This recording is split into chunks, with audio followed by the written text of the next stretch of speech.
Hi, I'm Angie Lee, the host of Leadership Narratives podcast. I've been leading teams since my 20s and have coached leaders from the world's most admired brands like Amazon, Google, American Express, Pfizer, Apple, Microsoft, and many others. On every episode, I'll be bringing on top leaders from companies you know and love to give you mini leadership masterclasses. Week after week, you'll uncover and model your leadership voice that will make a mark on the world. Subscribe to the show to get notified of every new release.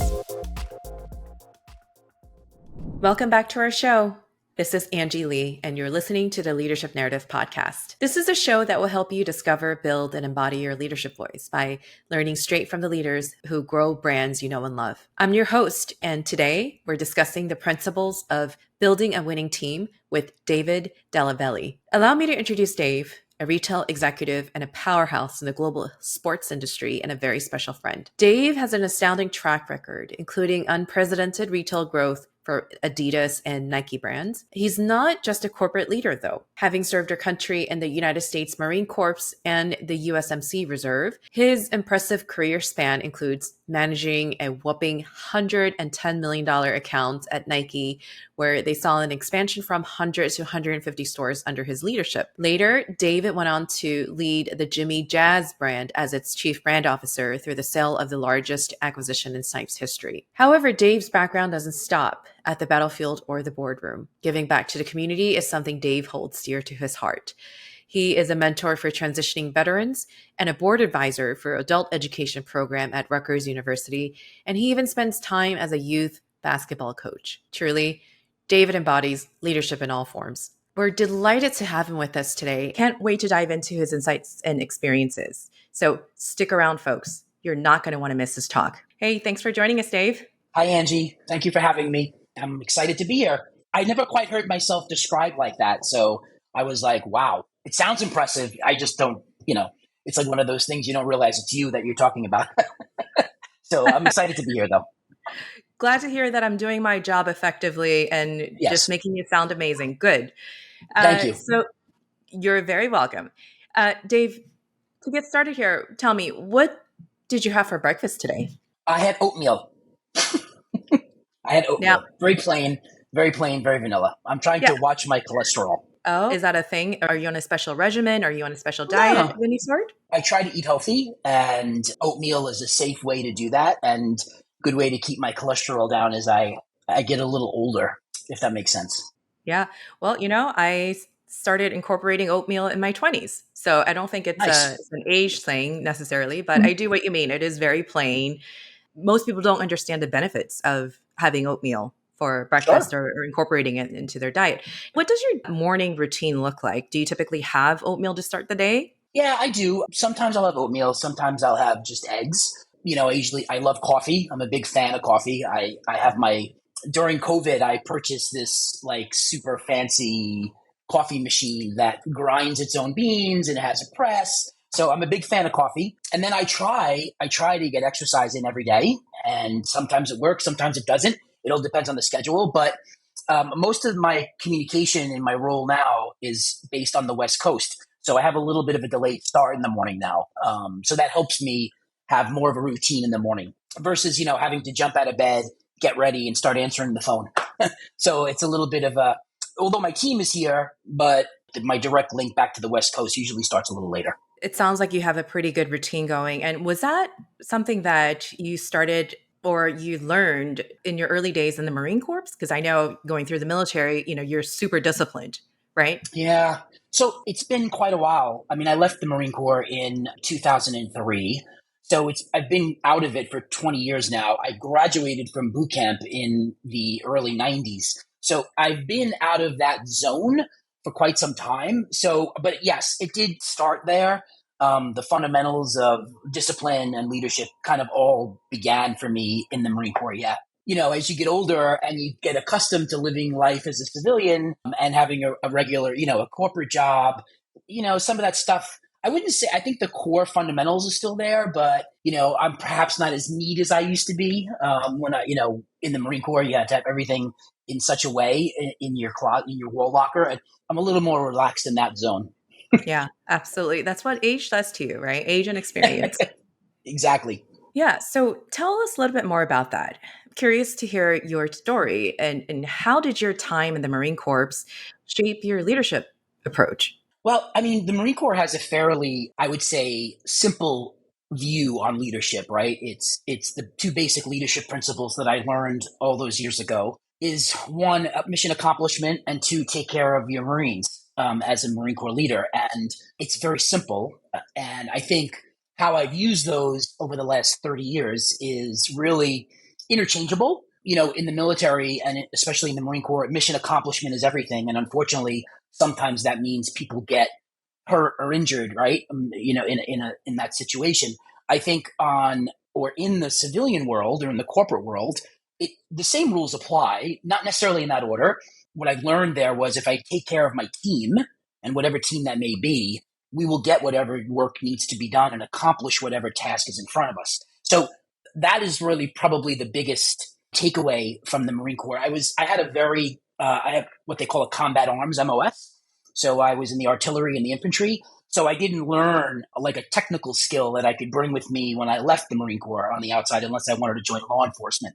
So what I chose to focus on were more of the soft skills that I learned as a Marine in my time there. When I left, I left as a staff sergeant, as an E6. So I was a platoon sergeant in the infantry, and that's a difficult task to lead a platoon of Marines, much younger. Well, everything's relative, right? So in my early 30s as a staff NCO, leading 36, what I would say anywhere from 18 to 22-year-olds. It was quite a journey, but I think those are the principles I took with me. Wow. I mean, leading a bunch of 18 to 22-year-olds, I mean, that has to be a journey of its own, right?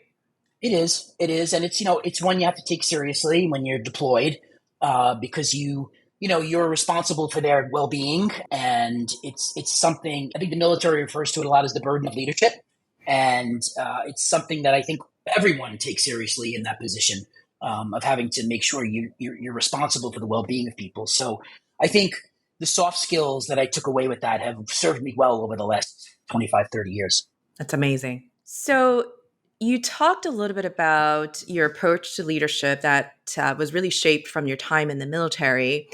Mm-hmm. How would you say your leadership style has adapted, or how have Sure. you adapted your leadership style over your career? Yeah, I mean, it's a great question. So, transitioning from the military to the corporate world, or as you put it, which I find is cool, from the battlefield to the boardroom. I've never heard it quite put that way, but I really like that. It's interesting because, in the military, the chain of command is everything. And, working for as many years as I did at Nike's a very matrixed organization. So the lines don't always go top to bottom or bottom to top. They go sideways, zigzag, and all over the place. So I think one big thing was adapting that it's not just a straight up and down. And I think that title and rank, in being very similar in definition, they don't always mean the same thing outside of the military. So I had to adapt that. I've also had to adapt influence skills. Because of a matrix organization, it wasn't as simple in the Marine Corps. You give an order, it gets obeyed, it gets executed. That doesn't always work that way in the corporate world, right? You have to show more influence. I think empathy is another way I've adapted my leadership style. What we did in the military, it was a much more difficult, challenging lifestyle than what we do in the corporate world. Now, some people may argue that, but having experienced both, I can tell you that you have to adapt your style coming out of the military. Otherwise, you will not be as successful. The focus now on, appropriate behavior. And I've watched that whole thing over the last 30 years change in the corporate world. I lived through the Me Too moments at Nike. So you have to adapt as a leader. Otherwise, you won't be as successful. That's a great takeaway. Adaptability is certainly a skill that I think in the face of a challenge or a problem that we have to overcome, learn to overcome, we become better on the other side, or we come out better on the other side, rather. Absolutely. Yeah, Um, absolutely. so talk a little bit about, any sort of challenging situations you faced in Yeah. your journey as a leader, or, both Yeah. during your time in the military or even at Nike. How did you Yes. navigate those challenges? Well, I will tell you, in my last role at Nike, before I left Nike in 2020, I was the senior director of wholesale and the marketplace on the East Coast. It was a really large territory. I had a large team, probably close to 60 account executives, business planners, analysts, and as well as 9 directors. So I had a really large team. And I will tell you that And I was in that role for 6 years. And in that last year, so was when COVID hit. And I can honestly say that COVID stretched my leadership ability, the situation. I had a lot of employees who lived in Manhattan, like yourself, and were trapped in studio apartments. And, I was based in New York City, so I should make that clear. So I had a lot of employees, confined to their living situation. I had other employees that had families who, relatives got COVID, got sick, were in the hospital. And ultimately, I had a sales rep, an account executive who I was very close to, had a good friendship with, actually pass away in the middle of all of that. And he was a beloved member of the team. And getting the team through that really challenged me because no one could come together to grieve the loss in person because of the situation with COVID. So a lot of it was done through Zoom. A lot of it was done through the internet and phone calls. But I think guiding my team of that size through the loss of a teammate in the middle of COVID probably was, I would say, one of the most stressful moments in my career from a leadership standpoint. We've all faced those stressful moments with deadlines and having to get things done and deliver a number in sales, right? That's incredibly important. This was something that I had never thought I would have to experience as a leader. And I think, I will remember telling someone, I had thought I had seen it all as a leader of a big team and many different teams, whether it was, having to let people go for inappropriate behavior or expense fraudulence, or I've seen a lot. To that point, I had thought I had seen everything, but the loss of a teammate in that situation, it was just really challenging, extremely challenging. I'm so sorry to hear about the Thank you. loss of your teammate. And I can only imagine how difficult it is to lead a team or group of people through a challenge like this and trying to do that virtually, right? The bright side to that story, if I may, those moments define us as people, as humans, right? Because it's inevitable that we all have to face death at one point in our lives, but we don't think about that, right? So it forces Right. us to really think about what's important in our lives. Is it really all of those, emails that go back and forth a million times, or is it the Yeah. urgent requests that come through, or is it the demands that we make trying to get someone to do something? But at the Sure. end of it all, it really comes down to the fundamentals in life, and really reminding us what's important. It And does. it sounds like you really had to, it forced you to experience that in such a profound way.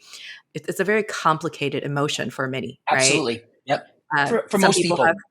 for most, right. And I think some people have more experience than others, unfortunately, but learning to navigate that piece, especially, at that level where it's a team member, someone that some may have felt close to at one point, but also just looking at the team dynamic, you as a Yes. team leader having to sort of, push your team members in a certain direction to make sure that the productivity as well as the efficiency of your team, Sure. remains Sure. steady, but also making sure that you're, taking care of their emotional needs, or at least making sure that they're not falling behind or becoming sad or depressed Yeah. for Absolutely. because of that incident, right? There must have been so many things at play there when you think about There that were. particular scenario. Yeah, there were. It wasn't just, of course, Eric's passing was, his name was Eric, was traumatic.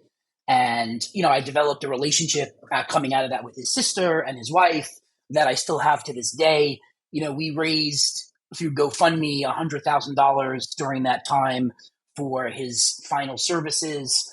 So I think in that regard, we were able to bring the team together. But at the same time, we were also adapting to a new way to do our jobs, right? So aside from the fact that there was all of this going on in New York City with, people, you lived through it too. I don't have to explain it to you. It was a tragic time for the city, but, adapting to a new way of working, right? Sales rep having to sell now virtually, samples of product being delivered to their apartments, studio apartments where there wasn't room for that, meet with retailers over the video through a virtual environment and do all of that. That alone was a massive adaptation in how we do our jobs to continue to deliver, aside from, the goals that Nike was handing down around what we needed to do to adjust in the marketplace. So you had a lot of compounding issues. And I go back to what I said before about really stretching my leadership capability. It was a long year, I guess, to get through. But I do think, to your point, coming out as a stronger leader on the other side, absolutely, without question. I learned a lot about myself. I learned a lot about my team. I think my team learned a lot about me, not only as a leader, but as a human being.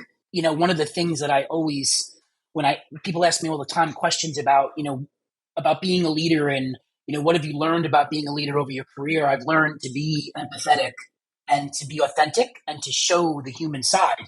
I think a lot of people have this vision that a leader has to be very stoic and, always have the answers. And I have learned through my career, a long one, that being genuine and not having all the answers and showing the human side is beneficial. And it actually builds a stronger team. And I encourage that. My directors, we did an exercise called lowering the waterline, where the exercise has been around for a long time in business journals and different training modules. But really what you do is you kind of go around the room and share about your life. I'm sure you're familiar with it.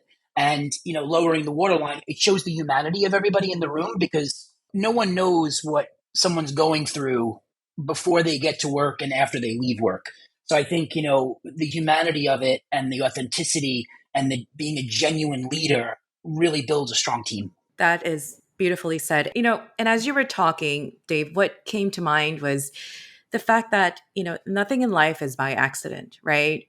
When we think about challenging situations or those life-defining moments, we think about, how difficult or how hard it was, or even just the hardship in itself. We look back and say, wow, that was a really, interesting part of my life. But at the end of it all, there would have been nobody else that is better suited to take the team through that particular period, that challenging time at Nike. And you had to be that person to carry that torch and to make it successful or make it right. So I just want to, acknowledge you for, what you did there, because I know it's not easy, especially when such complicated emotions are at play. I myself was dealing with the scare of COVID and, my own family. It was definitely a stressful leadership moment, but I learned so much going through it. And again, hindsight's 2020. Until I got through it and we moved on and the world started to return to normal, I didn't know just how much I was learning at the time. I remember before we lost our teammate, I spent the night, one night, I called every single person in my organization to check on them. And it took me about 3 or 4 hours. And some people I got a hold of and some I didn't. But what happened was I had gotten some feedback from one of my leaders that there was a particular person who was struggling, and it would be really great if I could reach out to them to check in on them. And I was like, sure, absolutely. So I called that person and we had a great discussion and I checked in on them. But then I hung up and I said, well, if there's one, there's probably more. And I just pulled out a list that my assistant had created for me years before of everybody's cell phone number. And I just started going down the list. And for the next 3 hours, I did everything I could to touch base with each person on the team. And when I finished, I was like, okay, that felt really good. I guess my point is, as a leader, you just don't know how much a single action could affect the team members' lives, whether it's a phone call or, I had another instance where I had a young woman working for me as my assistant, and her mom lived in somewhere in the Midwest, and she was suffering from breast cancer. And she said, hey, I really want to go see my mom. It was kind of towards the end. And I said, of course, take your computer. This is before the days of, virtual work. And it was well before COVID. And, years later, when I left Nike, I got a card from her thanking her for me allowing her to spend her last few days with her mom. And I didn't know. I was just doing the right thing. I was just saying, hey, of course, go be with your mom. And there's nothing you can't do remotely with your laptop. So as a leader, even though you think a small action might not make a difference, it could make a huge impact on someone's life. Like that, like as simple as, hey, go, take your laptop, not a problem. I'll deal without an assistant for a couple of days. And, to get a card from her years later, it was quite moving, to think that just a simple action like that could change someone's life or help someone in their life. And that shouldn't fall short. It shouldn't fall short on any leader. that is watching this or listening, because a simple good morning can mean everything to someone.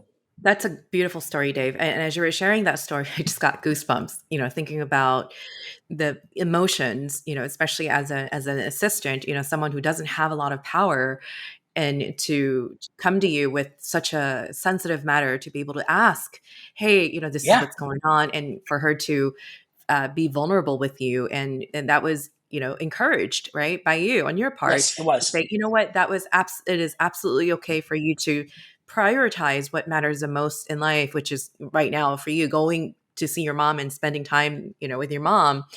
And just to hear that, that was not only left a huge imprint in her heart, but for her to really remember, what it felt like to be supported by her leader, her manager. So That situation occurred probably in 2013, 2014. So 7 or 8 years later, she still remembered it. And she's gone on to be incredibly successful. She had senior roles at Nike. She's out in the world now, well beyond what I, expect, I think what she expected of herself. So yeah, I was very moved by the card when I got it. that's amazing. And that's a strong show of your servant leadership abilities, right? How you Yeah, showcase, through leading others and supporting others, not to say you're directing their behaviors or telling them what to do necessarily, but being, that servant leader and supporting their lives and their way of doing their jobs or getting their jobs done. And that's absolutely. something that I hear so often from my Yeah, guests who have achieved certain levels of success, is that servant leadership is the key to yeah, building a successful team and team culture it and is. making sure that people feel connected to you, right? Absolutely. As a leader, sometimes I think at least when I was early on in my career, I said this before, I thought I had to have all the answers. And what I quickly figured out was I don't. Even to the point where now, and over the last several years, even though I may know the answer and where I want to go, I still want to hear from the team. So, whether it's the exercise like lowering the waterline to break down barriers, encouraging healthy debate amongst the team, because I think even though I may know the direction we need to go and what the answer is, I feel like as a servant leader, having the team share their point of view on it is only going to make it that much better of a decision, or it could cause me to reverse my thinking and hear a different way or a different approach. So yeah, those are all things that I've learned over the years. It just doesn't happen. You said it before. It doesn't happen by accident. It happens through trial and error, right? I've made a lot of mistakes over my career. Fortunately, I was able to learn from them and fix them and not make the same ones twice. But maybe not all of them. But I think you do learn some things as you go through different experiences. Absolutely. On that note, Dave, how do you deal with conflict within your teams? So it's interesting because there's a lot of different approaches. I've seen a lot of different. I've taken a lot of approaches to it, where I've gone from ditch to ditch, right? So hey, I have the people that are having conflict in the room with me, and I become somewhat of a mediator, and that I've learned that that's not the best approach. I've taken the approach of meeting with them each individually and understanding why the situation was the way it was, and then at times I've had to be very directive about we need to put this aside because it's affecting our working relationship and it's affecting us accomplishing whatever the goal at hand might be. So I do think the best way to approach it is through honesty and transparency. And again, maybe not having everybody in the room at the same time is the best solution, because that backfired on me a few times. And I've seen my other directors do that, and over time, and they would always come back and say the same thing. Hey, I don't know, that was not such a great idea putting them in the same room or being in the same room. Whereas, hey, let's just have honest, open communication as a broader team, and address whatever's on the table at the time, versus having the two people who have the direct conflict in a boardroom or in a conference room now fighting with each other. So I think, hearing all points of view, honest and open communication, and having a little allowing grace and having some empathy for people and what they're going through is probably the best way to, in my opinion, what's worked for me. It sounds like there's a bit of coaching and mentorship at play there. Yep. I know you currently mentor veterans, and that Yes. is a big part of your work. What role does mentorship play in your leadership approach? as with a large team, if I go back to my Nike experience or my Jimmy Jazz experience where I had really big teams, it was really hard I can't mentor everybody. Otherwise I just won't be able to get my job done. But I do think understanding the people that work for you and being able to be a mentor at times. And I think on top of that, provide a mentor somewhere else in the organization is really, it's part of my responsibility as their leader. So maybe I can't be the one to mentor and coach this person all the time or regularly, but assigning them with a mentor that's going to help them get where they want to be is just as good, in my opinion.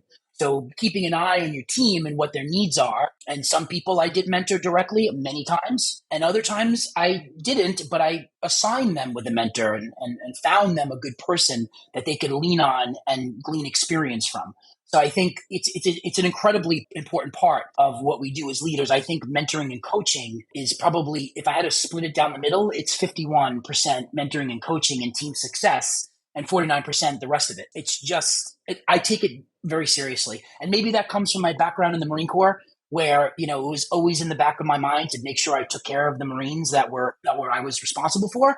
And it just carried with me. So I take it really seriously, that aspect of my job or my whatever job I have. Yeah, it really sounds like the values from the military is really brought into your corporate life, right?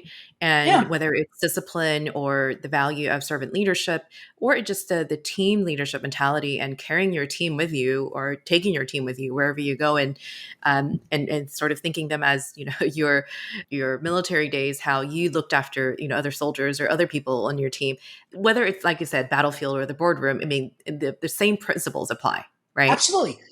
Skills I took away, aside from the leadership principles that I mentioned earlier, but, teamwork, collaboration, influence, work ethic, hard work, empathy. I mean, look, one would look at the Marine Corps and say it's not a very empathetic organization, but, there were, and again, it probably is a little bit on the lighter side of empathy, but, there were moments in that part of my life where I had to be empathetic to someone's situation, a family situation, and help them. No different than I would do now, whether it's referring an employee to a Marine to the Red Cross or referring an employee to EAP. I had an employee at Nike who was really struggling years ago, lost his son, and he was really struggling. And, I took it to heart and connected him to EAP so that he could get assistance, right? And me, I can't be a psychiatrist. Most leaders can't be. Sometimes I think by de facto we are sometimes, counselors, but I think getting people to the right resources is also part of leadership. But yeah, I did learn a lot. Problem solving is the other one that I'll throw out there. Creative problem solving. I remember, I'll share a story. I was really young in the Marine Corps. I was like an E2, which is like a Lance Corporal or whatever.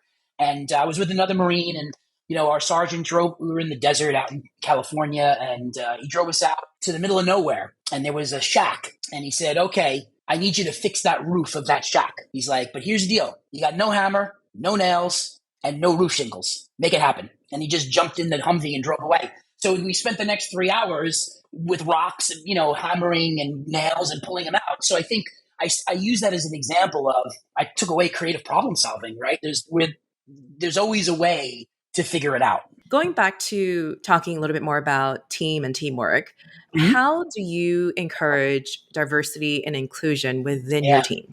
So diversity and inclusion is obviously in the last 10 years, diversity and inclusion has, surfaced in many senior discussions, right? And I think I value diversity and inclusion and equity because I believe that everybody's personal experience lends something to the conversation. And I wouldn't want a team of people just like me because I only have one view. If I go back to the military and, diversity and, I learned diversity really quickly when I joined the military. I didn't grow up in a very diverse environment. So the Marine Corps was an eye-opening experience for me from a diversity standpoint. But, as it's become, I think as people realize how important it is, not just to do it, because someone says DE&I is really important. I think the value you get from DE&I is what really is most important, which is the difference in thought based on someone's experience that they bring with them, also allowing someone to bring their whole self to work without fear or a fear of reprisal or fear of judgment. Those are really critical things. And I think, at Adidas right now, I just got selected to be on a part of the Champions program. The Champions program at Adidas is really interesting. I've only been at Adidas for 15 months, so this is my first experience with getting involved aside from my regular day-to-day duties. And it's basically where I qualified just based on my experience when people are hired at my level to engage the hiring panel to make sure that DE&I and unconscious bias is not part of the process. Meaning that biases aren't, eliminate bias in the process, but that it is also diverse. There's a diverse pool of candidates. People are thinking through DE&I and the hiring process. So I'm really excited about that. I haven't done anything yet with it. It was just, the process for selection was just over the last couple of weeks. So I think a long answer to, I think the more diverse and the more inclusive we are, the better the work culture and the points of view and the different points of view and diverse thinking.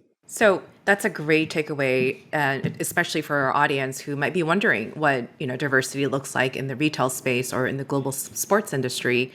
I have to say, I hear you talk about your time now at Adidas, but we haven't really expanded much on that in that area. But just thinking about your journey, right, from the military, spending significant time at Nike, the direct competitor of Adidas, and now you're at Adidas.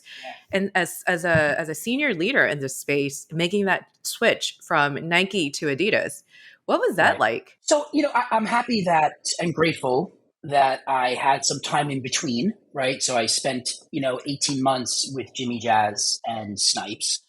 So that was a great moment to, still within the industry that I was most familiar with, but some time to decompress. I think Nike's viewed as one of those organizations that is not really a job, it's a cause. That was said sometimes quite a bit while I was there. I think some people actually describe it as cultish. So having the time to decompress in between, changing from one brand to the other was super helpful. I think it's also really helpful for me because when I went to Jimmy Jazz as the chief brand officer, I'm not a digitally native person, just based on my generation. So learning how to operate an e-com business, social media, paid social media, and all of the different KPIs that go along with that was incredibly valuable for me in my role now, or to stay current and stay relevant. So now transitioning to Adidas, there are many things that are similar to Nike, and there are many things that are different.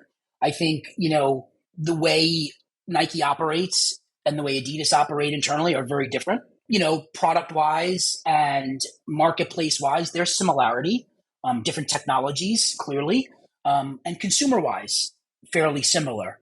So I think, the transition for me was, I wouldn't say easy. It was a steeper learning curve than I thought it was going to be. I'll say that much. Where, I thought I was going to kind of step in and be ready to go. And it took me a while.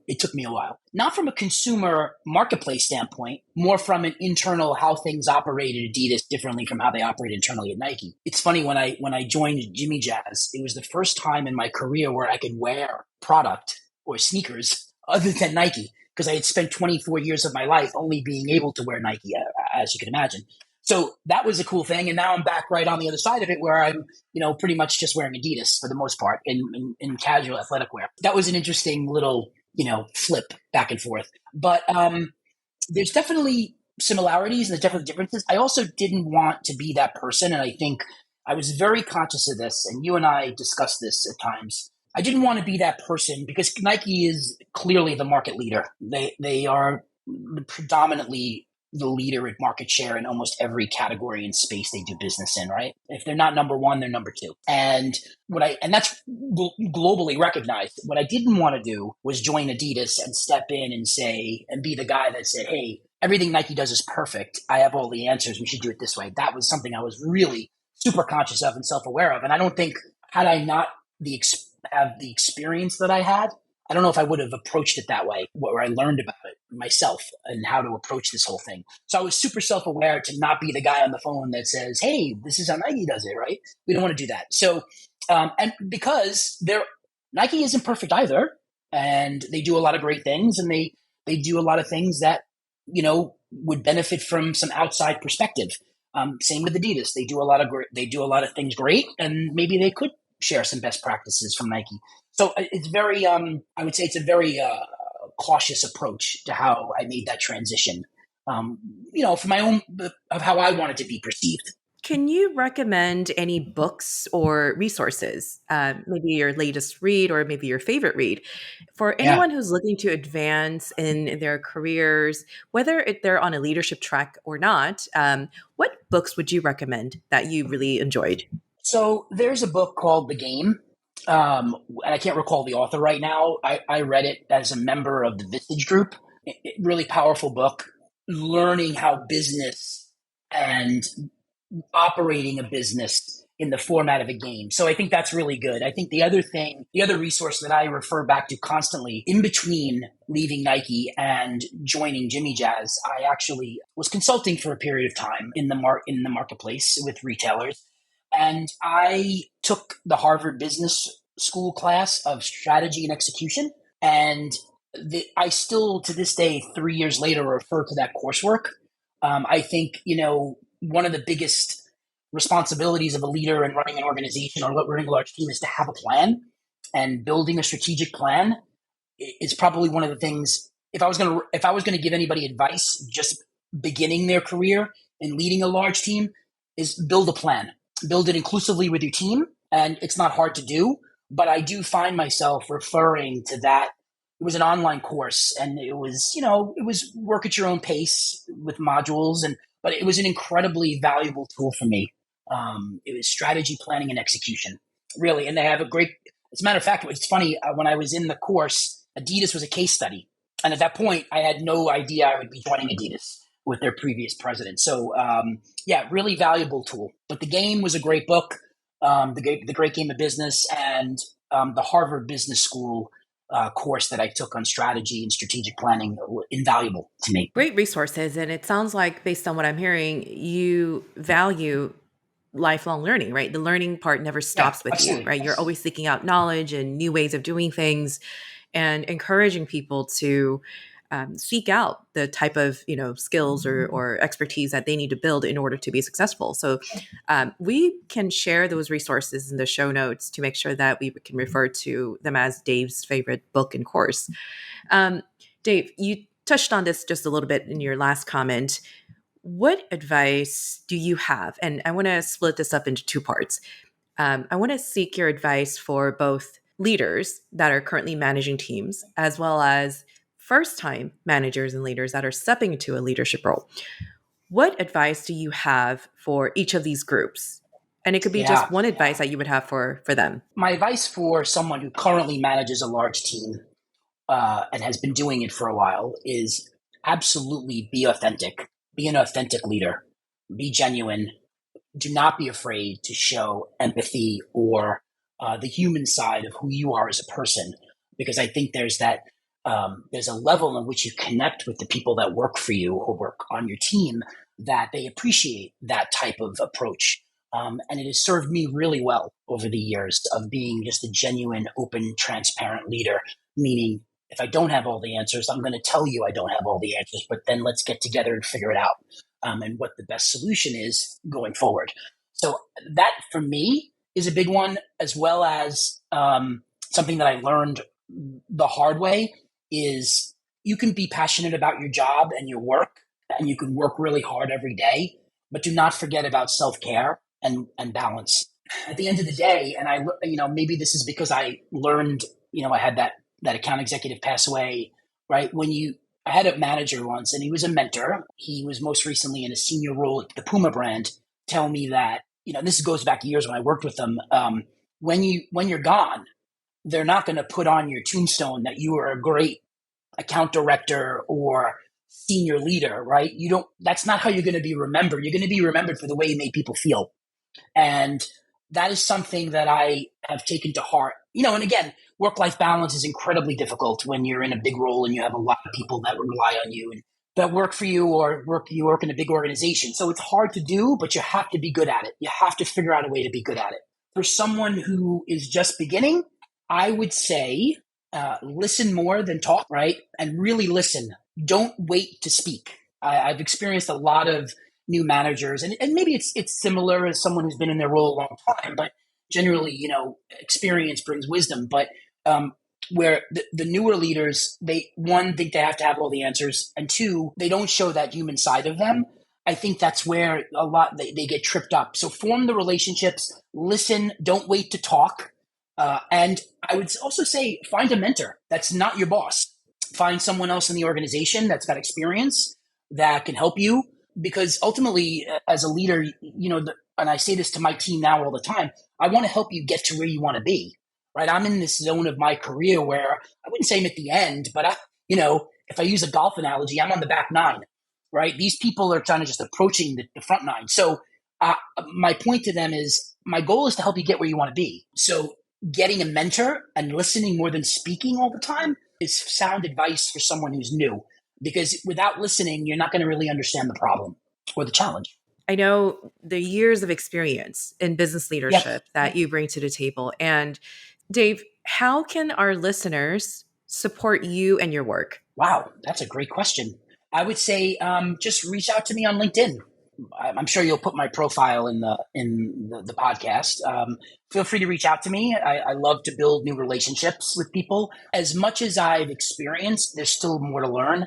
I would never want to present myself as someone who knows, although I've seen a lot, it doesn't necessarily mean I know everything at all by any stretch. I would never pretend to do that. So like you said earlier, a lifelong learner. So I love to talk to people. I love to mentor people. I do mentor transitioning veterans, which is a great, maybe it's less about help and more about connecting and learning other people's experiences and stories. Yeah, that's great. Is there anything that you're working on that you might want to share with our audience? Well, in my current role, really working on at Adidas at the moment, the importance of New York City in Adidas's business, both culturally and through sports. So I work really closely with the New York City Mayor's office and other organizations in my current role to help really Adidas's goal and mission statement is to change lives through sport. And I think that's where I focus a lot of my energy right now in this particular role as the GM in New York City, because, New York City is a vast place, right? It's got 23 million consumers. And I think really connecting at the local level in the communities with the Adidas brand could help change lives. And I think that's where I'm focused right now. I'm also focused on my mentorship with the transitioning veterans, which I have a veteran right now in San Diego, a Navy veteran that I work with who's trying to develop his own brand and his own business. So I love doing that. And I'm actually myself getting ready to make a little bit of a next step in my own development, which is go back to school and get my master's degree in history. So if the day comes when I'd like a second career, I'm prepared. Hey, Dave, what was your favorite part of this episode? I like telling my stories. So if someone else can find value in them, that to me is my favorite part, right? Sharing the story about losing a sales rep is incredibly personal, but I think, I think I'm a sharer. I'm a giver. I think we talked about this the other day. All right. I like to give. I like to give back. And, one of the reasons I wanted to be in that champion program at Adidas from a DE&I and unconscious bias perspective is because I've learned so much. I've had so many great mentors that I want to just pass a little bit along of what I've learned. And that's sincere. I have no ulterior motive other than to help people develop and let them get the level of success that they want, right? Because everybody has a different level and different, point of view on what success is. So if I can help someone get there, that's what's important to me. So I think just sharing my stories and hopefully someone will have heard something that listens to this and walk away a little bit better for it. That's a great way to wrap up this conversation, Dave. And yes, you're an amazing storyteller, and all the stories that we shared on this platform will likely be shared with many folks, and hopefully they can reach out to you and learn more about your work and also connect with you on a more deeper level. So with that, I just want to or more than that. With that, I just want to thank you, Dave, and for the audience for tuning in today. And I know this week's Leadership Narrative episode was really around learning more about Dave's leadership journey and all the things, all the contributions he has made throughout his career, both in the military and working for competitors, both Nike and Adidas. That's so interesting. If you've taken away something today that will help you to tweak how you lead, tell us about it by reviewing the show wherever you're listening to this podcast. And I want you to think about our next episode, or actually in the next 2 weeks, we'll be releasing another episode, and it'll be from another industry giant. So please stay tuned with that. And I will be sure to refer Dave's work in the show notes on leadershipnarratives.com. So with that, Dave, thank you again for everything, your time and all those great stories, and just really being you. I just want to thank you for that. Thank you, Angie. It's a pleasure to be here. I have been here. I'm grateful, and I'm flattered that you asked me to do this. For sure. Thank you again, friend. And we'll see you again soon. Okay. Take care. Thank you. Bye-bye. Bye.